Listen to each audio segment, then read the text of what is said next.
100 సంవత్సరాల క్రితము అంటే 1916లో హిందూ ధర్మం గురించి ప్రాథమిక విషయాలను యువతకు ఎలా చెప్పేవారు? అప్పట్లో వాడిన ఒక ఆసక్తికరమైన పాఠ్య పుస్తకంలోకి మనమొకసారి తొంగిచూద్దాం. అసలా పుస్తకం ఏం చెప్పాలనుకుందో ఇప్పుడు తెలుసుకుందాం. చూడండి, ఈ పుస్తకం మొదట్లోనే ముందు మాటలోనే ఒక శక్తివంతమైన వాక్యముంది.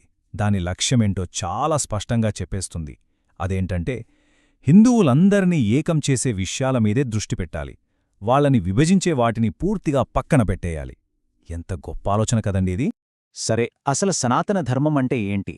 ఒక శతాబ్దం క్రితం విద్యార్థులకి ఈ కాన్సెప్ట్ను ఎలా అర్థమయ్యేలా చెప్పారో ఇప్పుడు మనం చూస్తాం. ఈ పుస్తకం కథ ఏంటంటే, ఇది 1916లో బెనారస్లో పబ్లిష్ అయింది. దీని స్పెషాలిటీ ఏంటంటే, ఇది ఏ ఒక్క వర్గానికో సిద్ధాంతానికో సంబంధించినది కాదు, అందరికోసం, ముఖ్యంగా యువ విద్యార్థుల కోసం దీన్ని తయారు చేశారు. వాళ్ల ఆలోచన ఏంటంటే, హిందూ ధర్మానికి ఎలా చెప్పాలి, ఒక విశాలమైన ఉదారవాద ఫౌండేషన్ వెయ్యాలి అని. అందుకే వాళ్లు సనాతన ధర్మాన్ని శాశ్వత మతమని పిలుస్తూ అందర్నీ కలిపే విషయాలకే ప్రాముఖ్యత ఇచ్చారు. ఇక ఇప్పుడు ఈ పుస్తకం యొక్క అసలైన ఫిలాసఫీలోకి వెళ్దాం.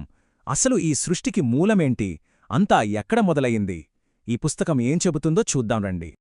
అబ్బా, వాళ్ళు చెప్పిన దాని ప్రకారం అన్నింటికీ మూలం బ్రహ్మం. ఇది ఒక అనంతమైన, శాశ్వతమైన, ఎప్పటికీ మార్పు చెందని ఉనికి అన్నమాట. దీన్నే అర్థం చేసుకోవడానికి ఒక అద్భుతమైన ఉదాహరణిచ్చారు. సముద్రం నుండి అలలు ఎలా వస్తాయో అలాగే ఈ విశ్వమంతా బ్రహ్మం నుండే పుడుతుంది. మరి ఆ అలలు మళ్ళీ సముద్రంలోనే కలిసిపోతాయి కదా, సరిగ్గా అలాగే ఈ విశ్వం కూడా చివరికి బ్రహ్మంలోనే లీనమైపోతుంది.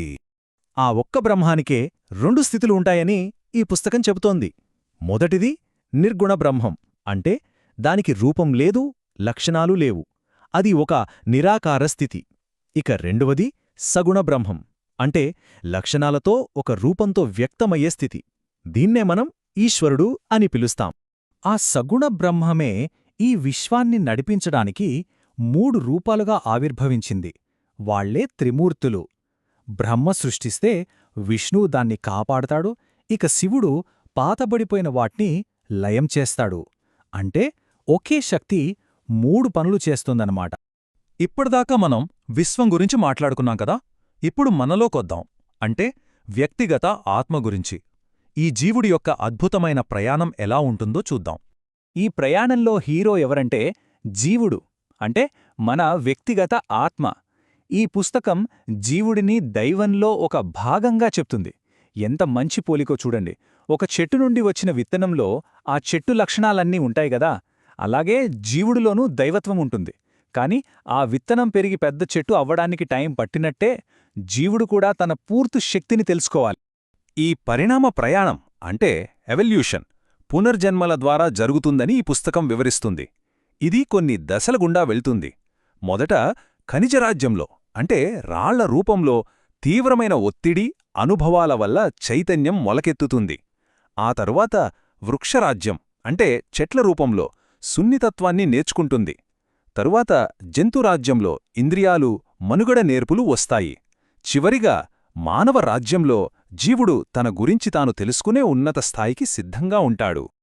పునర్జన్మ కొంచెం కష్టమైన కాన్సెప్ట్ కదా, కాని ఈ పుస్తకంలో ఎంత అందంగా చెప్పారో చూడండి.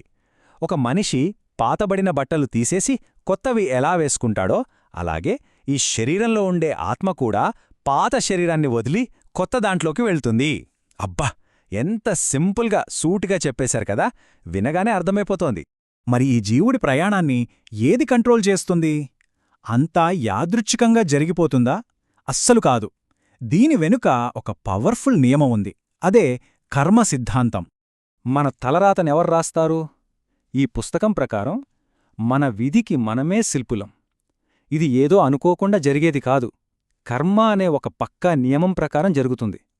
అంటే కారణం లేకుండా కార్యం ఉండదు. ఈ కర్మనే 3 ధారాలుగా విడదీసి చెప్పారు.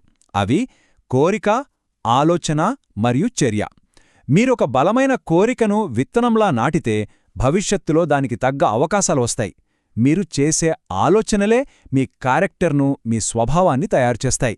ఇక మీరు చేసే పనులు మీ చుట్టూ ఉన్న పరిస్థితులను, మీ ఎన్విరాన్మెంటును నిర్మిస్తాయి. అంటే మన భవిష్యత్తు పూర్తిగా మన చేతుల్లోనే ఉందన్నమాట. సరే, ఇన్ని జన్మలు, ఇంత ప్రయాణం, దీనికొక గమ్యమంటూ లేదా? అసలు ఈ జీవుడి ఫైనల్ డెస్టినేషన్ ఏంటి? ఇప్పుడు మనం దాని గురించే తెలుసుకోబోతున్నాం. ఈ పుస్తకం ప్రకారం ఈ మొత్తం విశ్వాన్ని నడిపించే ఒకే ఒక్క ఫండమెంటల్ రూల్ త్యాగం. ఆశ్చర్యంగా ఉంది కదూ? అవును, సృష్టి దగ్గరి నుండి ఒక చిన్న జీవి వరకు అన్నింటికీ మూలం త్యాగమే అని ఈ పుస్తకం చెప్తోంది.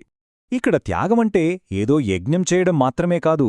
ఇతరుల మంచి కోసం మన జీవితాన్నే ధారపోయడమే అసలైన త్యాగం. అసలు ఈ సృష్టి ఒక పెద్ద త్యాగం.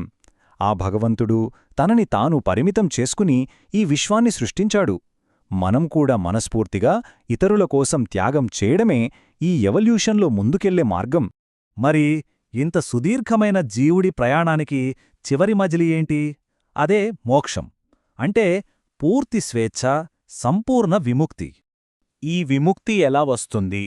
ఎప్పుడైతే ఈ ప్రపంచంలోని తాత్కాలిక వస్తువుల మీద కోరిక పోతోందో అప్పుడు.